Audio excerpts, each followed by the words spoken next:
Buenos días, desde prácticas del aprendizaje de nivel primario para la red de escuelas de aprendizaje. Trabajamos en el segundo encuentro, el encuentro de mayo, que es el encuentro de oralidad con distintas temáticas que tienen que ver con cómo se trabaja la oralidad en la escuela primaria.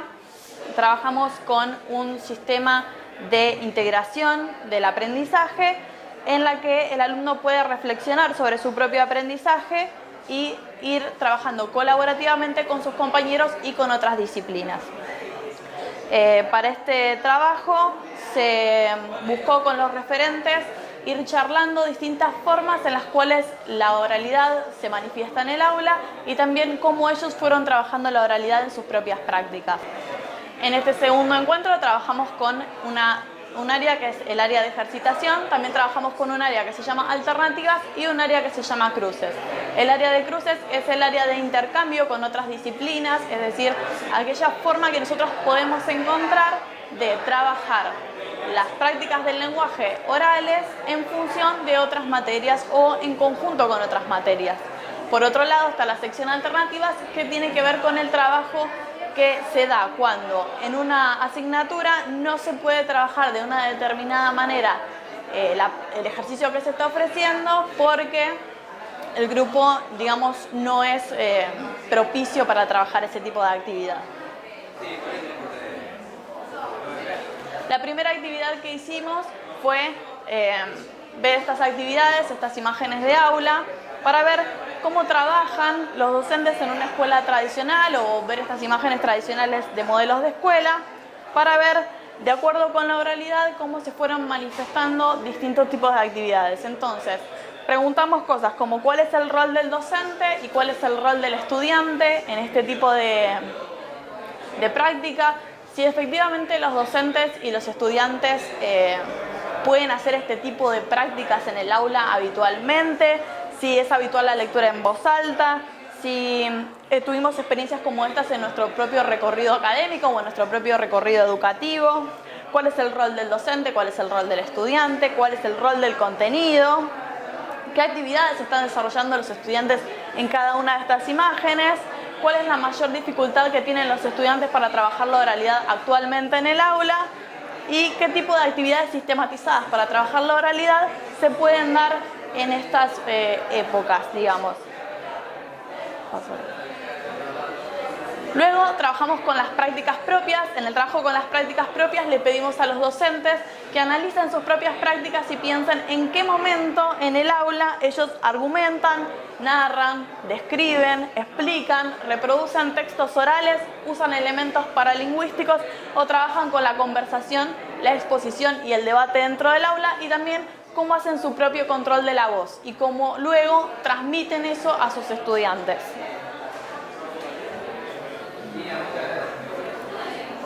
Luego de esto trabajamos con la oralidad en proyectos de trabajo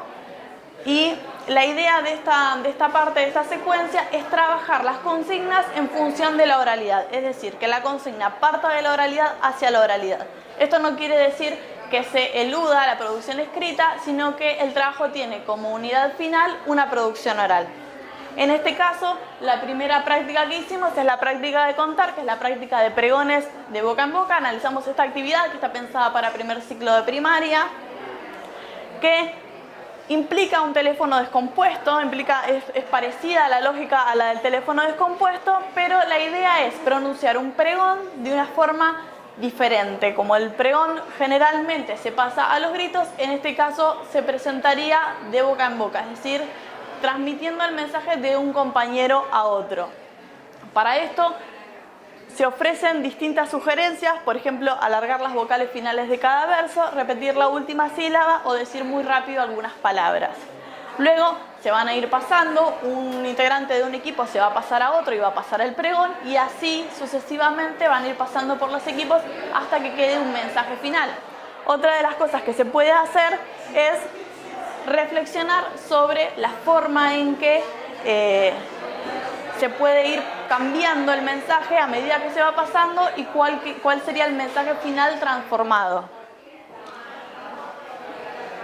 Para la parte de reflexión metacognitiva, lo que les pedimos es que reflexionen acerca de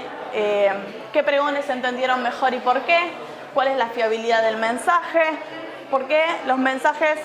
son más o menos fáciles de memorizar, etc.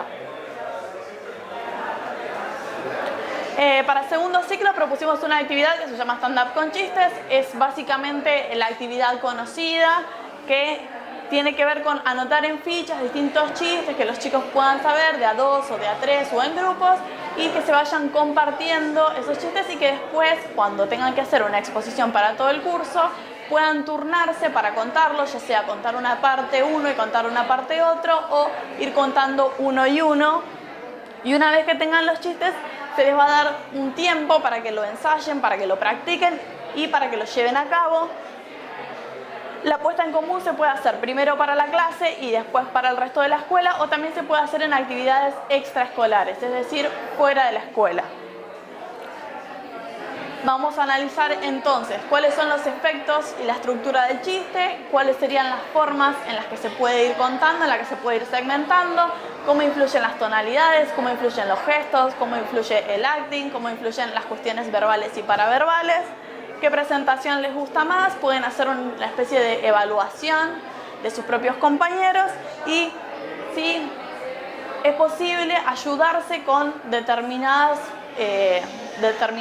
elementos para poder ir sorteando las dificultades que implica pararse delante del curso y contar chistes o contar algún tipo de exposición. Bien. Las instrucciones en off. Bueno, el siguiente ejercicio se llama las instrucciones en off. Es para primer ciclo, es una receta. La idea es que los chicos aprendan una receta y la puedan ir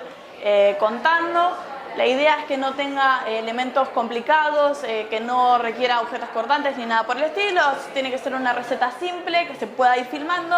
Se puede filmar en mudo y que otra persona en off lea el texto y la persona que está representando la receta vaya haciendo las acciones a medida que se le van leyendo. Esto va a favorecer la escucha activa, pero también va a favorecer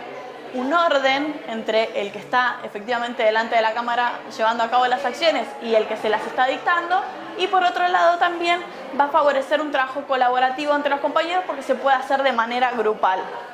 Uno de los integrantes se ubicará frente a la clase y el otro se ubicará detrás de cámara. Otra de las cosas que podemos hacer es pedirles que tomen un partido del mundial o de algún otro evento deportivo y hagan un relato de cómo sería la jugada en un pequeño video, o sea, en un video simple, sencillo, donde ellos puedan ir interpretando las acciones y puedan ir relatándolas.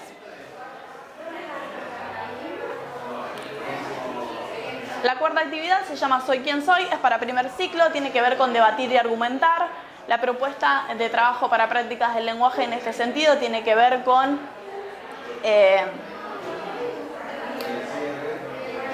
iniciar un debate acerca de cuál es el nombre de los chicos, cómo fue elegido el nombre de los chicos, de dónde viene el nombre de cada uno de los estudiantes, qué quiere decir que los niños tienen derecho a un nombre de acuerdo con los derechos del niño, cómo se relaciona el nombre con la identidad, cómo se relacionan los sobrenombres con la identidad, de qué modo considerás que tu nombre puede ser o no aceptado, cuáles son los apodos que te gustan, por qué, cuáles son los apodos por los cuales te llaman y por qué. Y les proponemos hacer un breve texto. En el primer párrafo la presentación del nombre, en el segundo párrafo la justificación de la elección del nombre o sobrenombre y una descripción de cómo te identifica, y en el tercer párrafo un llamado a que todos respeten tu identidad y el sobrenombre o nombre por el cual te querés llamar.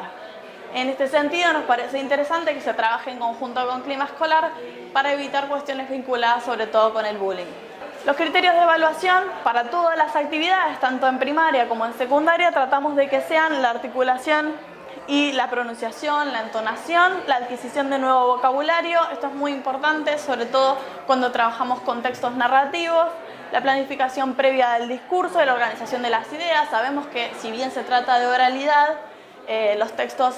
tienen que tener una base escrita, el volumen de la voz, la adecuación al género trabajado, la adecuación al contenido, que sea pertinente, la superación del miedo a hablar en público, que eso es por ahí lo más difícil, el respeto y la tolerancia entre los participantes, la escucha activa, que ellos puedan respetar los turnos de habla, la adopción de una postura corporal que acompañe el discurso que estamos dando y la atención al interlocutor mediante el intercambio. Esas fueron las cuestiones que fuimos viendo en el encuentro número 2 de oralidad de mayo para nivel primario. Les agradecemos mucho y nos vemos en el próximo encuentro.